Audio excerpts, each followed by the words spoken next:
Hey,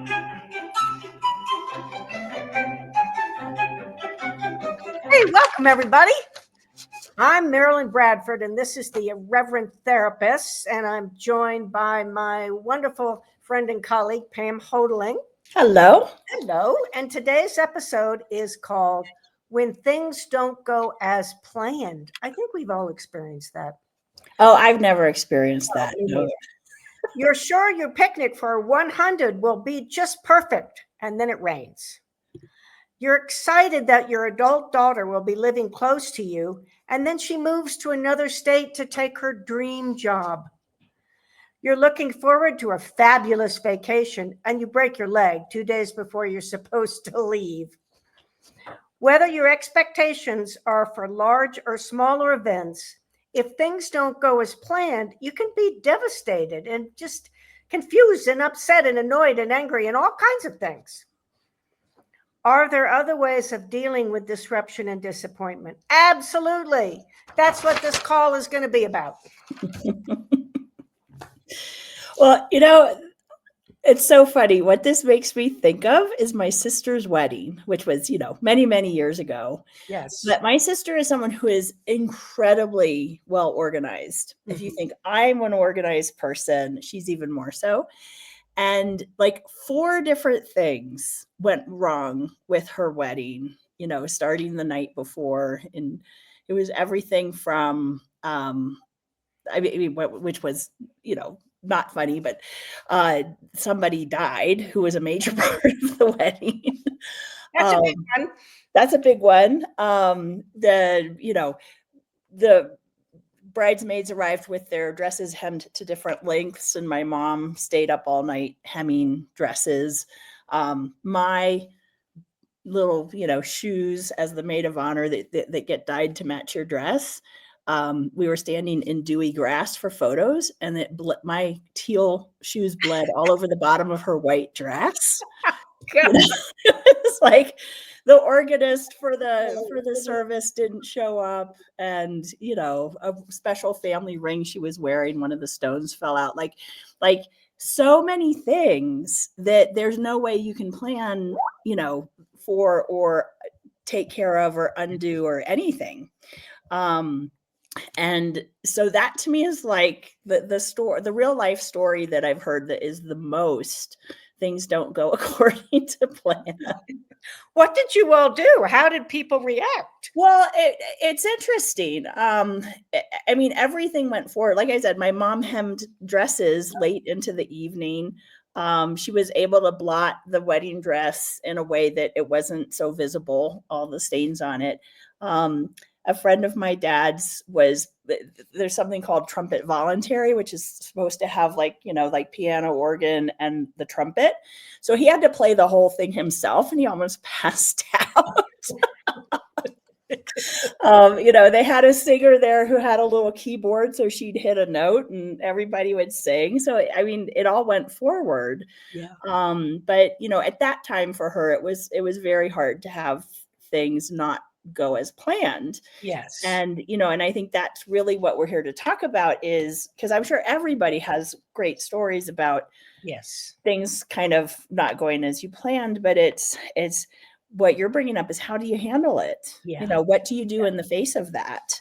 Yeah. And is it something that sinks you, or is it something that you are able to be resilient with? Yes. And my sense is the first thing you do is ask questions.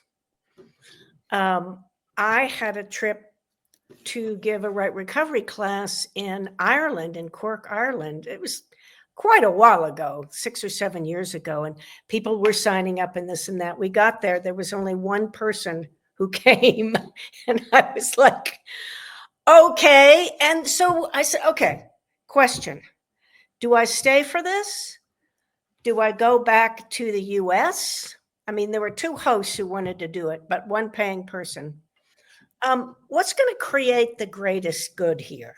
Mm-hmm. And that's a little bit different than your instance, because in your instance, people really had to okay, what can I contribute here? How can I make this happen? And that, if it's an event like that, like the picnic raining or this or that, you have to go to, okay, now what? What's gonna create this? I've had some things planned on rainy days, and I'm like, okay, where can we go? Started calling around, and we found this odd venue that we were able to go to. But you have to do something immediately. One thing you don't want to do is freeze, and just throw up your hands. On this particular Ireland Get trip, the vapors. yes, exactly.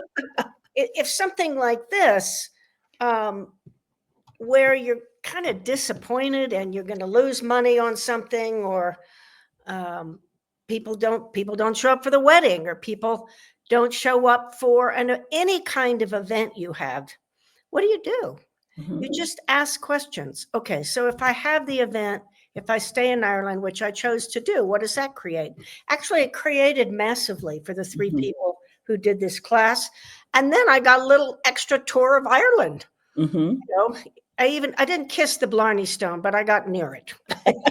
Well, and the thing I think of too is where we make things very significant. So, for example, a wedding, people make not everybody, but it's often something that people hook a lot of meaning onto and want it to be just right. Yes. And so then when things don't go as planned, you're more likely to go into reaction. Yes. Your example of the class, if you're making it very significant of, oh, well, I spent all this money, I flew all the way here, I can't believe, there's only one person.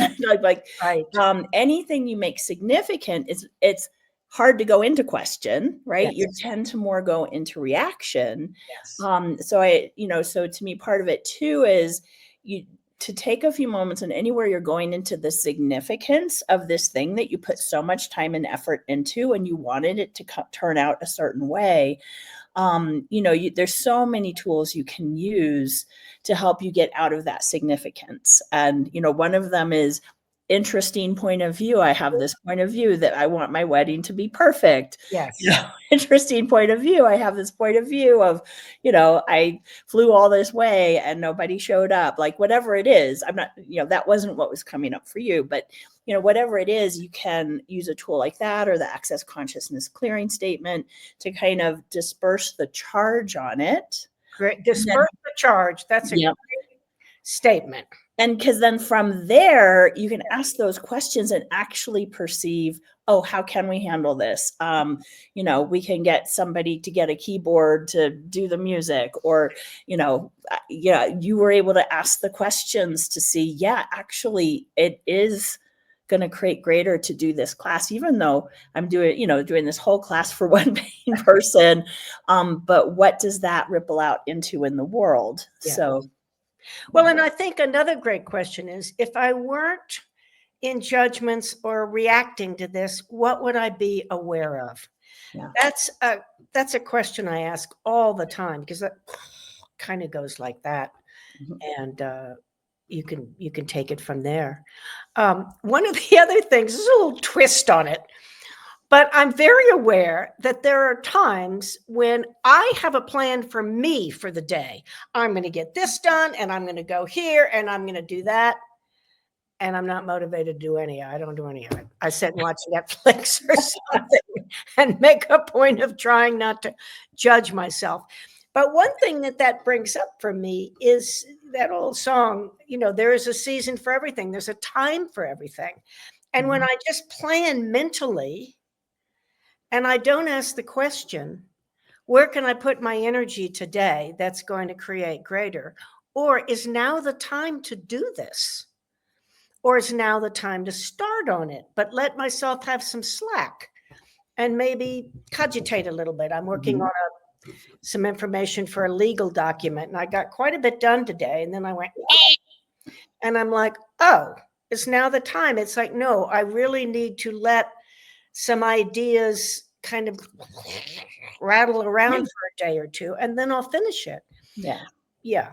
But when we make mental plans without asking questions, you can really get yourself and a twist. Well, and those mental plans that we make, we're not being present with the Yes. energy of things in the moment with Yes. what we're aware of. It's like, oh, this would be a good day to do blah, blah, blah. So that's what I'm going to do, Yes. is very different than actually being present in the moment and going, is this really going to work out today? Maybe today's not the day for this. Something else I'm aware of is actually more pressing. Yes. And And all that of means this, taking a nap. Yep. Taking care of yourself and your body. Yeah. I've started doing, I went from having an injured foot for many months to being able to walk. And now taking a walk is one of my top priorities of the day. It's like, and I'll find myself like, I've been sitting at my computer. I took a walk right before we did this show.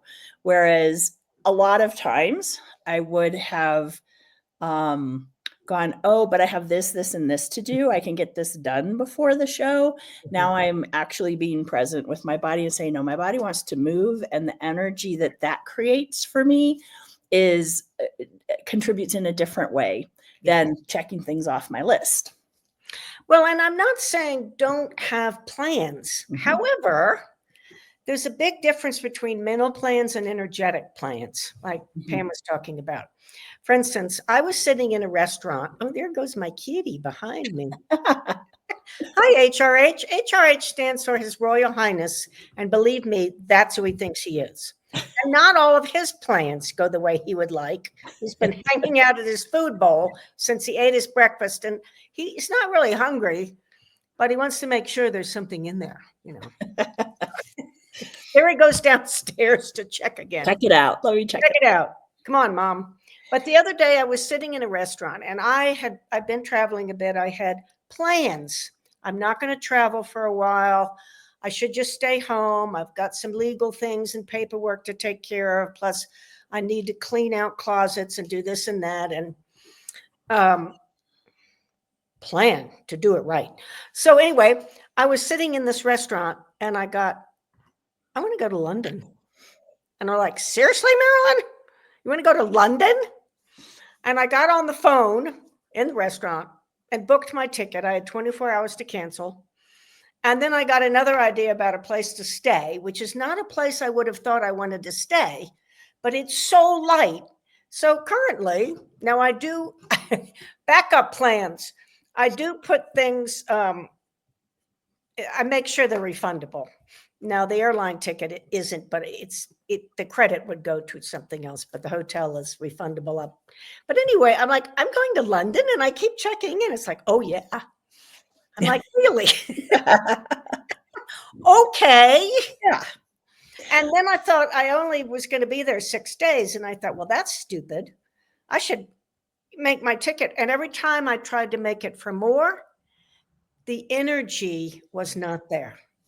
So apparently, as of this 10 seconds, I'm going to London for 6 nights or 7 nights.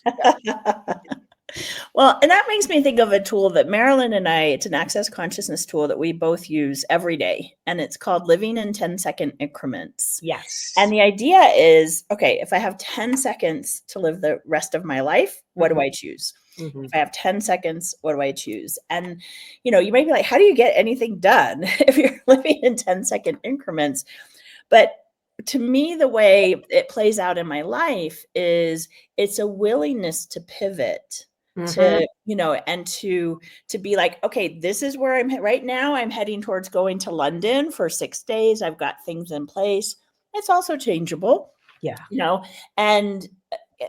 But if something else came up that really changed that, you would change it. I would change it. Absolutely. It's about not being locked into, well, this is what I planned, so this is what it has to be, and I have no choice anymore. You always have choice, and your choices are creating kind of the next possibilities and the next choices available to you. Yeah. So so you can, like, I am a master organizer. Anyone who knows me, I'm always organized. I have a plan. Like it's how I function, but I'm also willing to change on a dime and toss it all up in the air and create something new and different based on now what's available. And so that with that flexibility of 10-second increments, you can, play on all kinds, you can have things moving towards your target in all kinds of ways, but you're willing to change that target. You're willing to completely change how you're functioning, how you run your business, all kinds of things. Well, and that brings up something. A couple of weeks ago, I was working with a client who was in a coaching program, kind of a very much this reality-based program. And she was like, Marilyn, I don't really want to stay in here. I'm not getting anything, but I feel guilty for leaving. And what we discovered is, and this is so true of so many people, we are not operating by what we know to be true for us. We're operating on these things. Once you start something, you shouldn't leave it. I mean, how many, and finally she's like, oh, no problem, I'm leaving. But how many of you know people who knew ahead of time that their marriage wasn't going to work out and got, and, went through with it anyway, because they'd sent the invitations out or they'd gotten their whatever. Or stayed in a job that's like killing their spirit because, well, you don't change jobs. You need to be in something and stay in it. Stable. Yes, exactly. Stable. Yeah. I once knew a therapist who judged people's kind of sense of self and stability by whether or not they had long-term friends of 20 and 30 years. Now, there's nothing wrong with that. That's great. We went to high school together, whatever. But that also assumes that people don't change. Yeah. And that's something you should do even when your friend becomes kind of toxic. Yeah. Well, and all of this makes me think of, because we're talking about when things don't go as planned. Yes. And that, you're going along, you're making your plans, and then something happens and it doesn't go as planned, and you're at the mercy of that. Yes. So it's outside of you. And now your day's ruined, your wedding's ruined, your whatever. So all these things that Marilyn and I are talking about of being in question, living in 10-second increments. If I weren't going into reaction, what would I be aware of? Like every tool that we've been talking about takes you out of being the effect of whatever's going on. And you always have choice. And whatever, even if the hurricane drops a tree on your house, that you don't, while it's there to be handled and you got to, take some actions to repair your house and get the tree moved and stuff. It doesn't have to be something that's ruining everything for you, that you can actually be someone who's, happy and handling things and choosing what works for you and moving forward, no matter what is going on around. Yes, not making yourself the effect of everything. Yeah. And that doesn't mean, when I had to put my sweet kitty down at 4.5 months for a weird kind of cancer, it doesn't mean I didn't allow myself to grieve, and maybe hibernate a little bit, cocoon a little bit, and still be aware of what's going on and what I can add to my life and what else is possible here. Yeah. Okay. Got a lot done this morning. I'm going to spend the afternoon just watching Netflix and maybe crying a little bit. And that's okay too. And that's the other thing, is to be in allowance of yourself, not to judge yourself for what you choose when you know that's what is required for you to choose at the moment. That's going to create greater. And even if what you're judging yourself for is going into reaction because things didn't go as planned, once you notice it, cool, I'm in reaction. I think I'd be happier choosing something different here. And 10 seconds, you choose again. Yeah, exactly. All right. So shall I cue the music? Cue the music then. Thank you all for joining us. Check out the 10-second increments.